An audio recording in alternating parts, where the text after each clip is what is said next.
Welcome to the Explainer.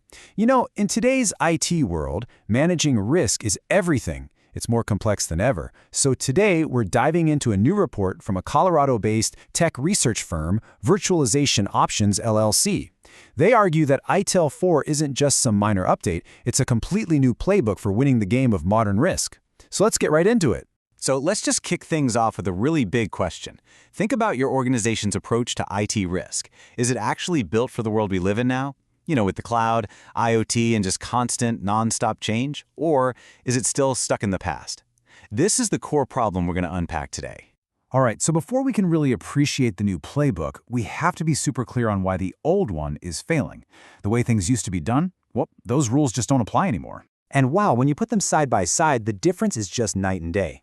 With ITIL v3, risk management was, well, it was kind of its own little island. It was something you did at a certain stage, almost like checking a box. It was all reactive. But ITIL 4 completely flips that on its head. Now risk is integrated, it's continuous, and it's focused on creating value, not just stopping bad things from happening.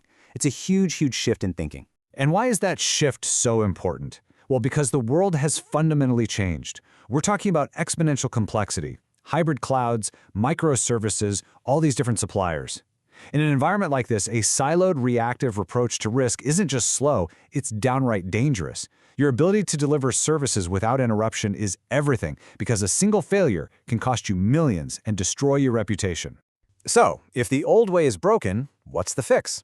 That brings us to the new playbook, ITIL 4. At the absolute heart of ITIL 4 is this concept called the Service Value System, or SVS.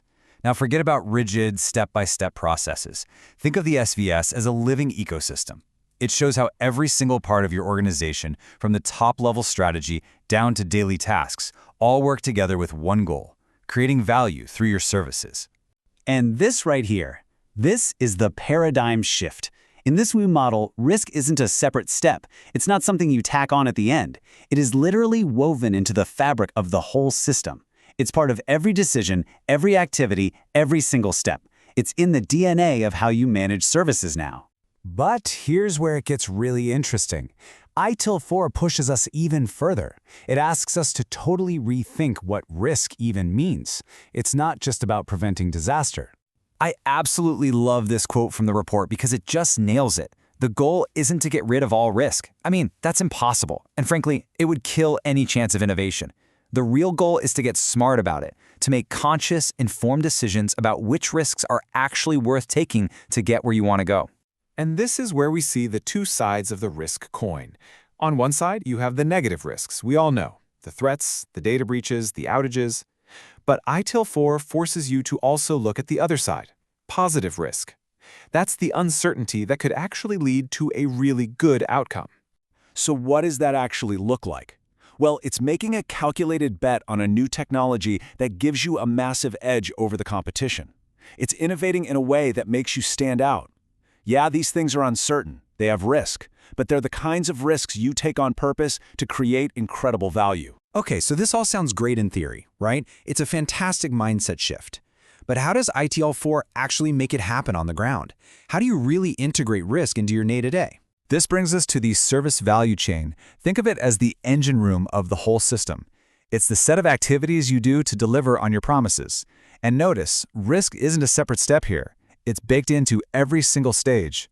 From plan, where you're deciding how much risk you're willing to take, to design, where you're modeling for threats, all the way to deliver and support, where you're constantly scanning the horizon for what's next. And to make sure you're not missing anything, ITIL 4 gives us these 4 dimensions. The whole point is to get you thinking beyond just the tech. You've got to consider risk when it comes to your people and your culture, with your partners and suppliers, and deep inside your actual processes. This holistic view makes sure there are no blind spots. So now for the million-dollar question. We've talked about the theory, the models, the mindset, but does any of this actually work in the real world? It's a totally fair question. So let's look at a case study from the report and see what kind of real, tangible impact this approach can have. The study looked at a global bank they call FinSecure. After they put an ITIL 4-based risk framework into practice, they saw a 40% reduction in major service disruptions. Just let that sink in. 40%. That is huge. And this chart just says it all, doesn't it? Look at that before bar. That's a company constantly fighting fires, dealing with costly problems. Now look at the afterbar. That is a much more stable, resilient, and reliable organization. That's the real power of managing risk this way. And get this, it wasn't just about preventing outages. The ripple effects were massive. They also saw a 60% jump in how fast they could fix problems, a 25% boost in customer satisfaction, and they cut their operational losses by 30%. This wasn't just some IT win. This was a fundamental business win. Okay, so if you're going to remember just 3 things from all this, make it these. First, you have to integrate risk and security into absolutely everything you do. Second, you've got to shift your thinking from just reacting to problems to proactively creating value. And third, remember to balance managing threats with actively looking for and seizing opportunities. Which really brings us to our final thought, a question for you to take back to your own organization. Are you just managing risk, trying to keep bad things from happening? Or are you using a deeper understanding of risk to master opportunity and drive real, meaningful value? That's the question ITIL 4 wants us all to answer. Thanks for joining us on The Explainer.